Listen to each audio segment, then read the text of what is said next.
Assalamualaikum warahmatullahi wabarakatuh. Sobat BPTD, selamat datang di program Ngetrip, ngobrol edukasi seputar transportasi. Hari ini kita akan berbincang dengan tema yang sangat menarik. Jangan kemana-mana, tetap di Ngetrip, ngobrol edukasi seputar transportasi.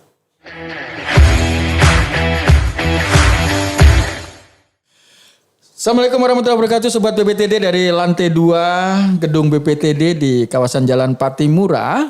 Kami siarkan podcast yang merupakan inisiasi dari BPTD wilayah 17 Kaltim Kaltara. Kita tahu bahwa di Indonesia ada 25 BPTD dan domain wilayah 17 itu masuk Kaltim dan Kaltara. BPTD Balai Pengelola Transportasi Darat yang nanti juga akan dikupas tuntas oleh narasumber kita. Siapakah gerangan narasumber kita yang sudah ada di studio podcast BPTD? Beliau adalah Kepala BPTD Balai Pengelola Transportasi Darat Wilayah 17 Kaltim Kaltara, Bapak Dr. Muiz Thohir STMT. Kita sapa beliau. Assalamualaikum warahmatullahi wabarakatuh, Pak Muiz. Waalaikumsalam warahmatullahi wabarakatuh, Pak Gito. Sehat meskipun puasa tapi tetap sehat, Pak ya. Alhamdulillah, harus semangat. Harus semangat. Apalagi coverage area daya jangkau tugas dan kewenangan Bapak begitu luas Kaltim dan Kaltara, Pak ya. Ya, Pak Muiz, masyarakat atau sobat BPTD ingin tahu sebenarnya BPTD itu apa, kewenangannya apa, tugas fungsinya apa, Pak, sebenarnya yang sekarang ini menjadi tanggung jawab Pak Muiz. Baik. Terima kasih Pak Gito. Jadi BPTD itu kan unit pelaksana teknis ya. Unit pelaksana teknis ya. UPT dari Kementerian Perhubungan, khususnya di Direktorat Jenderal Perhubungan Darat. Kalau Kementerian Perhubungan kan ada matra darat, laut dan udara ya. Iya, 3 matra ya. Dan masing-masing itu punya UPT lah, perpanjangan tangan di daerah lah. Kalau bicara misalnya laut, kita mungkin kenal ada KSOP ya. Sabandaran ya. Betul, kemudian ada distrik navigasi. Itu juga UPT Perhubungan Laut. Kemudian kalau kita bicara matra udara, di sana kan ada juga OTS bandara ya, ada OTBAN. Kalau di Kalimantan ini ada OTBAN 7. Kemudian juga ada unit penyelenggara bandara, UPU. Jadi istilahnya kayak kalau di terminal. Terminal. Ya. Jadi UPT juga. UPT. Itu juga di perhubungan udara seperti itu. Nah, terkait darat ini dibentuklah namanya Balai Pengelola Transportasi Darat yang berdasarkan PM 154 ya. 154. Itu ada 25 balai. Dan insya Allah mungkin sudah terbit PM barunya. PM 6? PM 6 tahun 2022 ya. 22, tata kerja ya Pak ya. Itu nanti insya Allah ada 33 balai. Termasuk juga balai Kaltim Kaltara ini akan berpisah Pak. Berpisah ya. Jadi Kaltim sendiri, Kaltara sendiri. Ya, itu barangkali. Ya, Pak, BPTD domainnya adalah Kaltim Kaltara yang nanti PM6 juga akan diulas di akhir mungkin dalam konteks pemisahan. Tetapi kan dalam konteks kewenangan Pak ada orang menyamakan, mempersepsikan gitu bahwa kok seragamnya sama sih dengan Disub. Apakah BPTD itu Disub? Bisa dijelaskan Pak kewenangan BPTD sendiri bahwa ya mungkin mengikuti Undang-Undang Pemerintah Daerah 23 2014 begitu. Baik. Jadi setelah ada Undang-Undang 23 ya 2014 itu kan di situ kan ada dan PP penjelasannya seperti itu. Di situ kan dibagi ada masing-masing kewenangan dari pemerintah pusat, pemerintah dalam ini kan provinsi dan kabupaten kota. Kabupaten kota. Nah, masing-masing ada kewenangan yang harus dilakukan lah seperti itu. Nah terkait dengan BPTD ini kan ada juga kewenangan-kewenangan pusat ya terkait dengan perhubungan darat di daerah nih ya. Terutama pertama misalnya terkait dengan pengelolaan terminal tipe A. Tipe A ya. Jadi yang melayani pergerakan antar kota antar provinsi. Ya. Kemudian AKAP. Ya. Kemudian juga ada unit penimbangan kendaraan bermotor UPPKB. Jembatan timbang. Betul, jembatan timbang itu juga kan kewenangan-kewenangan yang ditangani oleh perhubungan darat. Ya. Kemudian juga terkait dengan pemasangan atau penyediaan perlengkapan jalan di jalan nasional. Ya, marka jalan, rambu, marka gitu. Seperti itu kan. Itu juga yang jadi domain kewenangan dari perhubungan darat di daerah yang harus ditangani. Nah, oleh karena itulah keberadaan BPTD dalam rangka mengemban kewenangan itu, Pak. Oke. Seperti itu. Nah, tadi kaitan dengan Dinas Perhubungan, Provinsi maupun Kabupaten Kota. Nah, ini teman-teman ini sama mengemban sektor yang sama lah. Sektor yang sama. Ya, atau urusan yang sama. Cuman kewenangannya berlaku di lingkup provinsi atau di kabupaten kota. Kaitan dengan jalan misalnya teman-teman di Disub provinsi ngurusi terkait dengan kebutuhan perlengkapan jalan di jalan provinsi. Di kabupaten kota demikian juga. Kemudian terkait dengan terminal misalnya teman provinsi ngurus terkait terminal tipe A. Tipe B ya. Tipe B. Kemudian kabupaten kota ngurus terkait dengan terminal tipe C. Oke. Nah kemudian apa yang mempersatukannya adalah semua ini mengacu pada semacam regulasi yang sama ya. Regulasinya ya Undang-Undang 14 kalau bicara perhubungan darat LLAJ ya. Kemudian kalau bicara Undang-Undang 22 Pak ya? Ya. Yang kaitan UE lalu lintas. Undang-Undang 22 tahun 2009 tentang angkutan jalan gitu, sama seperti itu. Ya. Jadi kita koordinasi secara teknisnya seperti itu dengan teman-teman kabupaten, kota maupun provinsi. Adapun tanggung jawab mereka ke pimpinan daerah masing-masing. Ya. Tapi sinergi dan kolaborasinya dibentuklah semacam pilar Pak ya, namanya 5 pilar begitu ya Pak ya. Nah, 5 pilar itu ada ya kewenangannya kepolisian, kewenangannya Bappenas, Kementerian Perhubungan di dalamnya gitu. Sehingga terlihat bahwa stakeholder ini akan saling mendukung sesuai dengan tupoksinya masing-masing. Betul. Ini kaitan dengan concern kita di keselamatan. Keselamatan jalan, ya. Keselamatan nasional ya. Jadi memang kita bicara RUNK ya, Rencana Umum Nasional Keselamatan LLAJ, itu juga ada peraturan presidennya. Peraturan presiden, ya. Di situ ada 5 pilar. Itu juga berjenjang di level pusat, provinsi, maupun sampai ke daerah. Kota. Nah di pusat ya kata bicara 5 pilar 1 misalnya Bappenas. Kan? Perencana Pak ya. Betul, sistem manajemen keselamatan, mengkoordinasikan Bappenas kan di situ. Kemudian pilar 2 jalan yang berkeselamatan, teman-teman dari PUPR lah. PUPR. Terkait lah, meskipun kita juga dari perhubungan tuh ada juga masuk di situ kaitan dengan penyediaan perlengkapan jalan. Kemudian perhubungan ini khusus di pilar ketiga, yaitu kendaraan yang berkeselamatan gitu. Kemudian pilar 4 kaitan dengan manusianya. Iya, pengguna jalan. Pengguna jalan, ya. Manusianya itu teman-teman polisian. Dan pilar kelima terkait dengan penanganan pasca keselamatan. Kecelakaan lah seperti Jasara Harja. Teman-teman dinas kesehatan. Dinas kesehatan Jasara Harja mungkin nih Pak ya, masuk di dalamnya. Dan dalam pelaksanaannya memang kita juga bersinergi ya antar ya tadi ada Jasara Harja juga terlibat di situ. Selain kita di unsur-unsur pemerintah seperti itu. Dan itu berjenjang gitu. Teman-teman provinsi juga mungkin membentuk ada forum LLAJ. Ada juga satu lagi wadah yang apa ya istilahnya untuk mensinergikan itu ada forum LLAJ namanya. Forum lalu lintas angkutan jalan. Betul. Yang di dalamnya itu daerah ya Pak ya. Dan kita juga terlibat. Kemarin dalam waktu belum lama ya teman-teman provinsi itu kita juga mengadakan forum LLAJ di level provinsi Pak. Kita juga diundang, kita menghadirkan narasumber. Di situ diskusi juga. Bahkan itu lebih luas Pak. Lebih luas. Enggak hanya teman-teman tadi 5 pilar ya. Asosiasi. Organda misalkan. Kemudian juga Aptrindo. Aptrindo Asosiasi Truk ya Pak ya. Itu juga diundang. Sharing lah di situ kira-kira apa sih yang harus kita lakukan terkait dengan upaya untuk peningkatan masalah keselamatan berlalu lintas itu. Seperti itu. Pak, Bapak punya kewenangan sangat luas. Tetapi Bapak ada satuan pelayanan yang tentu saja ini perlu dijelaskan. Bahwa Bapak punya Kasih Lalin, Bapak punya STDP, sarana TSDP, transportasi sungai, danau dan lain sebagainya. Dan ini juga harus Bapak urusi. Misalkan seperti penyeberangan Karyango itu masuk di domain kapasitas Bapak karena Bapak juga selaku regulator di situ. Nah, Sobat BPTD perlu tahu ini sebenarnya Pak. BPTD kok sampai melayani sungai, danau dan penyeberangan, juga ngurusin lalu lintas. Nah ini begitu luas sekali, bisa dijelaskan sebenarnya Pak. Baik Pak Gito. BPTD sendiri ya berdasarkan struktur yang lama nih ya. Yang PM 154 ya. PM 154 2016 itu kan ya. Di bawah kepala balai itu ada seksi-seksi. Seksi transportasi sungai dan penyeberangan, ada seksi LLAJ dan seksi sarana dan prasarana. Di samping satu Kasubag Tata Usaha. Itu yang menangani membagi habis ya kewenangan yang ada di kita. Namun demikian ada juga tadi yang saya jelaskan di awal kita juga kan mengelola terminal tipe A ya. Betul. Khusus di Kalimantan ini juga di Kaltara, di Kaltim Kaltara ini ngurus juga di Pelabuhan Penyeberangan Karyango. Itu juga Itu satuan pelayanan ya, satuan pelayanan yang secara langsung melayani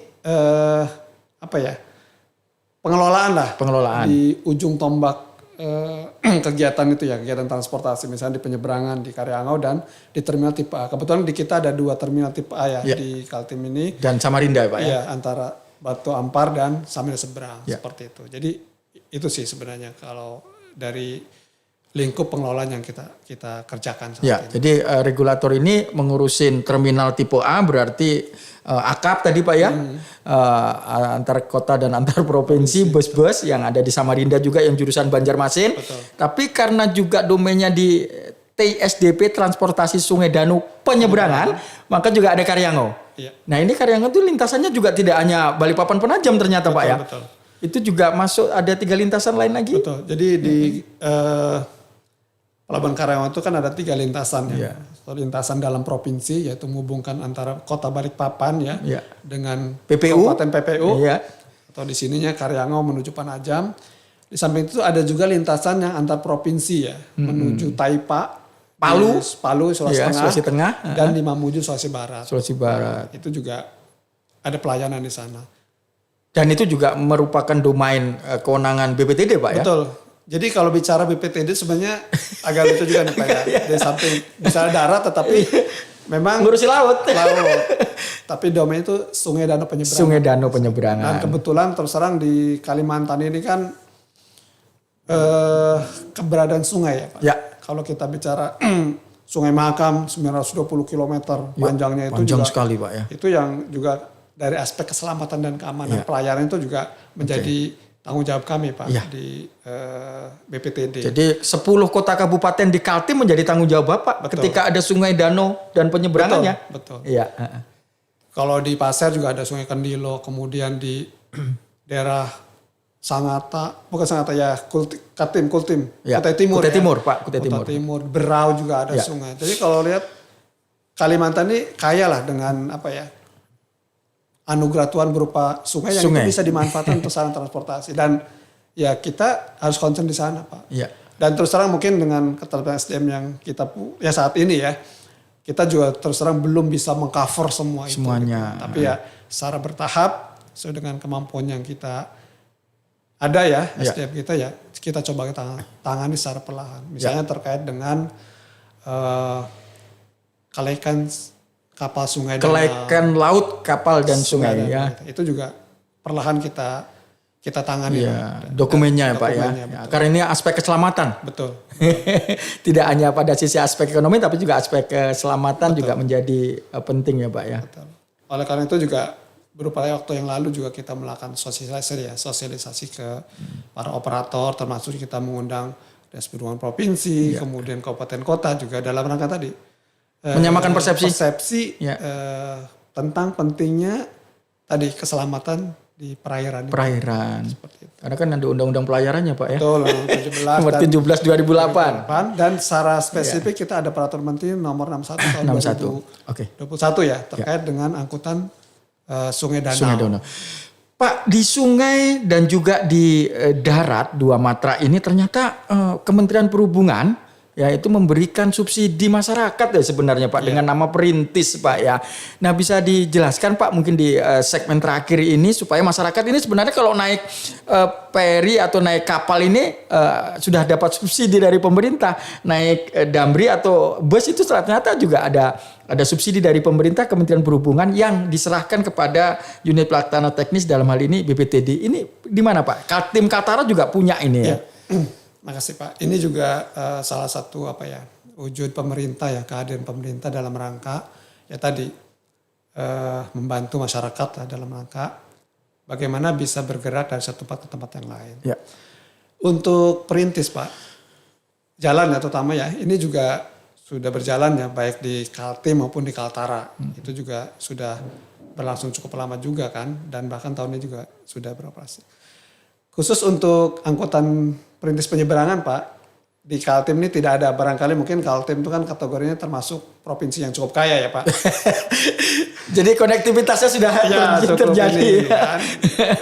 Nah yang ada tuh di Kaltara, Pak. Kaltara. Ada beberapa lintasan ya, misalnya Tarakan, Toli-Toli. Tarakan Toli-Toli. Itu antar provinsi ya. Kemudian ke Nunukan dan juga ke Simanggaris. Simanggaris. Nah, itu perintis. Perintis. Oke.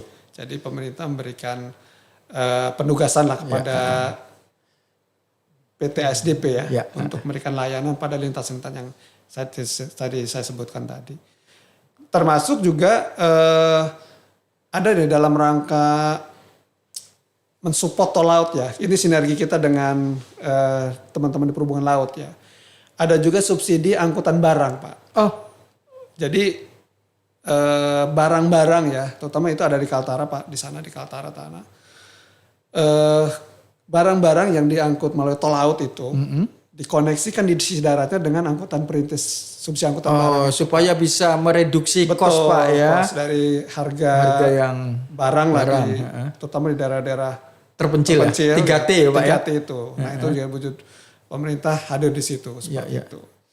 Kalau yang angkutan perintis jalan penumpang di Kaltara juga hadir juga. Di Malinau. Kemudian yang ke arah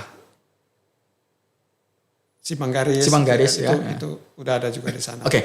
Pak Dr. Muiz, terakhir mungkin closing statement, apa sih sebenarnya Pak keinginan dan saran-saran untuk stakeholder agar tugas-tugas untuk kepentingan pelayanan di masyarakat ini dapat berjalan maksimal begitu, misalkan dengan Disub, dengan KSOP, dengan seluruh stakeholder, misalkan Dirpol Air yang merupakan mitra dari BPTD, sehingga pelayanan masyarakat bisa berjalan smooth, masyarakat bisa menikmati sarana pemerintah ini dengan selamat, bahkan ada target zero accident begitu, Pak. Ya. Pertama mungkin masing-masing institusi kan tahu lah gitu kan apa yang menjadi tugas dan kewenangan dari masing-masing institusi. Yang kedua mungkin berikutnya adalah komunikasi ya. Komunikasi ini penting gitu kan, untuk sharing lah gitu kan, apa yang sudah kita lakukan, apa yang kita butuhkan dari teman-teman stakeholder itu, yang barangkali kalau kita secara bersama-sama ya bisa jadi lebih kuat. Kayak sapu lidi ya Pak ya. Betul, seperti itu. Artinya kan kita di masing-masing kita fokus dengan tugas kita, kemudian kita juga jangan lupa ya. Sharing ataupun sinergi dalam pengertian komunikasi lah gitu kan. Apa yang sudah kita lakukan dan apa yang belum, dan apa yang kita butuhkan gitu. Dan kita juga berusaha lah gitu kan seperti itu. Karena pada prinsipnya kita sebagai aparatur negara ya, fungsinya kan bagaimana kita memberikan pelayanan terbaik lah buat masyarakat seperti itu. Ya. Pak, terakhir ini saya harus tutup ini. PM 6 tahun 2003 tentang pemisahan, itu SK-nya sudah oke, Pak? Sudah terbit ya. Terbit, dan artinya Kaltim nanti punya BPTD Kaltim, dan Kaltara punya BPTD Kaltara. Betul. Oke. Itu agak tematik Pak, nanti kita akan bahas pada pertemuan selanjutnya. Dan kali ini Sobat BPTD dikenalkan dulu dengan BPTD, tetapi secara umum bagaimana proses pemisahan Kaltim dan Kaltara nanti kita akan bahas dalam tema berikutnya. Terima kasih Pak Muiz, selamat, sehat selalu. Amin. Karena tugas Bapak begitu luas Kaltim dan Kaltara, mudah-mudahan senantiasa semangat dan spirit dan membangun super tim yang luar biasa sehingga BPTD bisa berjalan secara maksimal. Ya, baik Sobat BPTD, demikian tadi wawancara saya, talkshow saya dengan Kepala BPTD Wilayah 17 Kaltim Kaltara, Bapak Dr. Muiz Thohir ST.MT. Begitu banyak yang beliau sampaikan, tentu kaitan dengan tugas dan fungsi BPTD Balai Pengelola Transportasi Darat Wilayah 17 di Kaltim dan Kaltara, karena BPTD merupakan unit pelaksana teknis yang ada di Kementerian Perhubungan, Direktorat Perhubungan Darat yang bertanggung jawab secara langsung dengan Bapak Dirjen Hubdat yang ada di Kementerian Perhubungan di Jakarta. Saya Sugito dan Pak Muiz, terima kasih. Kita akan berjumpa lagi dengan ngetrip serta tema-tema yang lebih menarik dan menghadirkan kembali tamu kita Bapak Muiz Thohir untuk mendiskusikan kaitan tema-tema yang lebih aktual, tema-tema yang perlu diedukasi di Sobat BPTD. Akhirul kalam, Assalamualaikum warahmatullahi wabarakatuh. Salam BPTD 17. Pak.